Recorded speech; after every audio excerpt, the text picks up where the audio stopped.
안녕하세요. 마틀다입니다. 오늘도 이어서 아들들아 용기를 내어라 읽어드리겠습니다. 이 책은 예수님께서 오타비오 미켈리니 몬시뇰께 받아쓰게 하신 메시지입니다.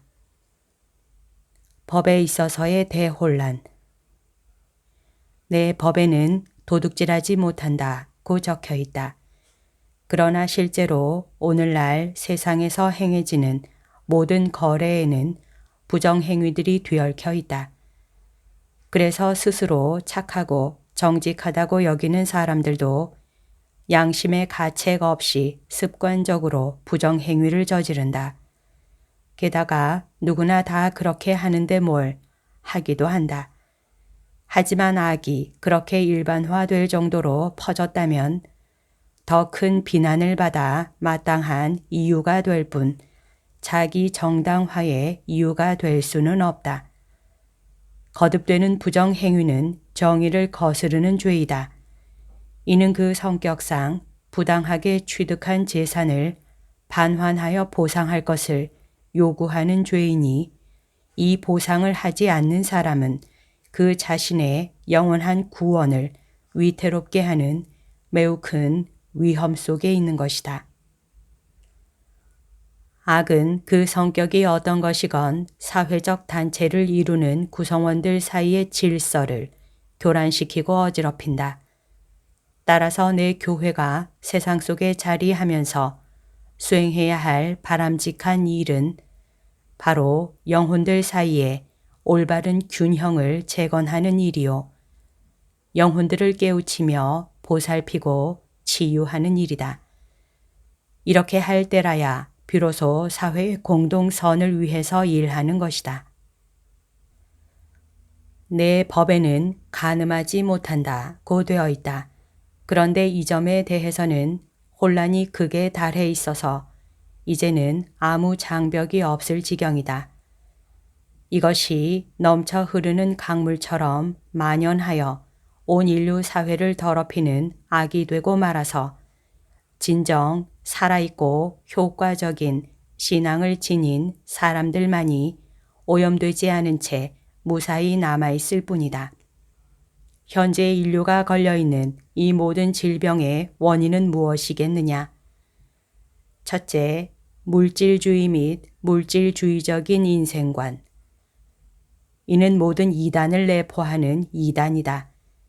지옥 세력이 인류를 유혹하기 위해서 이 이단을 활용했고 분명히 성공을 거둔 것이다. 여기에 대해서는 그리스도 교계의 책임이 크다.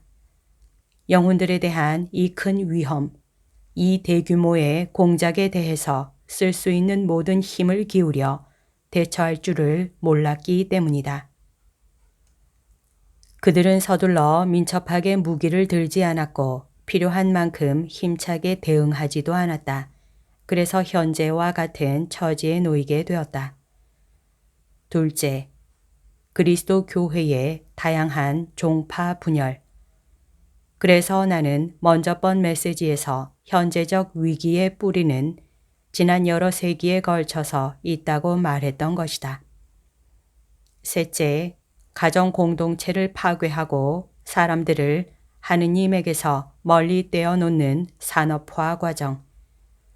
이는 끊임없이 반복되는 마르크스주의의 선전이 성공적으로 사람들의 마음에서 서서히 신앙을 소멸시켜 온 것에 그 원인이 있다. 그러나 과거에 시작되어 오늘날 그 절정에 이른 이 큰 위기는 머지않아 땅의 표면에서 완전히 자취를 감출 것이다.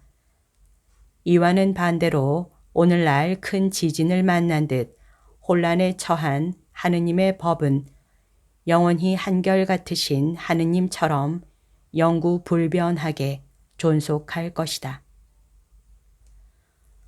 하느님의 법에 대해 얼마나 큰 혼란이 일어났는지 사람들이 선과 악을 분별할 수도 없을 지경이 되었다. 첫째, 자식을 저버리는 부모들. 일체의 도덕성을 상실한 그들에게는 그리스도인다운 데가 조금도 없다. 둘째, 상습화된 신성 모독적인 언사. 셋째, 외설적인 언사. 넷째, 흔히 잔인한 폭력으로 변하는 말다툼의 증가. 다섯째, 어린이들, 심지어 아주 어린 아이들도 읽을 수 있게 방치된 외설 서적이나 잡지들. 여섯째, 갈수록 거칠고 상스러워지는 말. 일곱째, 흔히 상호 동의하에 수용되고 자행되는 부부의 불충실. 이렇듯 선과 악에 대한 관념마저 아예 사라진 가정이 매우 많다. 이 모든 것이 물질주의의 소산이다. 형태는 다르지만 항상 치명적인 해독을 지닌 이 물질주의가 교회 조직 속에도 침투하였다. 그래서 물질주의적 이데올로기에 젖은 사제들은 마치 사제적 성격에 변화가 생기기나 한 것처럼 처신한다.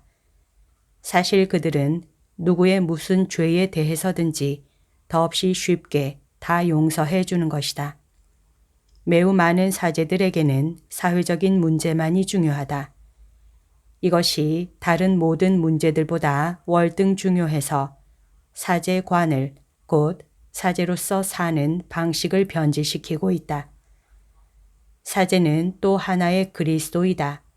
그런데 그리스도인 나는 사제의 자격으로 지옥의 압제에서 영혼들을 구원하려고 이 세상에 왔다. 그러니 사제의 사명은 정치적이거나 노동조합 결성 따위의 사명이 아니라 오로지 영혼들의 영적 선익을 지향하는 종교적인 사명이 아니겠느냐. 사제직을 버리고 떠난 사제들이 많은가 하면 탈선한 사제들과 사제 생활이 이미 마비 상태에 이른 사제들도 많다. 세상의 현실에 깊이 빠져들므로써 그들 자신의 사제직과 그 소명의 진정한 동기를 볼 줄 아는 눈이 흐려졌기 때문이다. 이 모든 것은 살아있고 효과적인 신앙과 진실한 공경심, 곧 내적 생활의 열매인 은총이 언제부터인지 그들에게 흘러 들어가지 않게 되었기 때문이다. 이 원천이 일단 말라버리면 사제 생활에 모든 탈선과 변질이 일어난다는 것, 이는 쉽사리 이해할 수 있는 일이다. 지금까지 말한 것이 교회라는 사회에서 발생한 법에 있어서의 대혼란의 몇 가지 결과이다. 마치 이 법이 말라버려서 그 궁극 목적을 이룰 능력이 없는 것처럼 보일 지경이다. 오늘 아침은 이쯤에서 그만하자. 나를 사랑하여라. 너에게 강복하니 기도하고 보속하여라. 1978년 11월 17일. 여기까지가 오늘 들려드릴 내용입니다. 오늘도 하느님의 뜻 안에서 서로 사랑하는 하루 보냅시다. 사랑합니다. 축복합니다.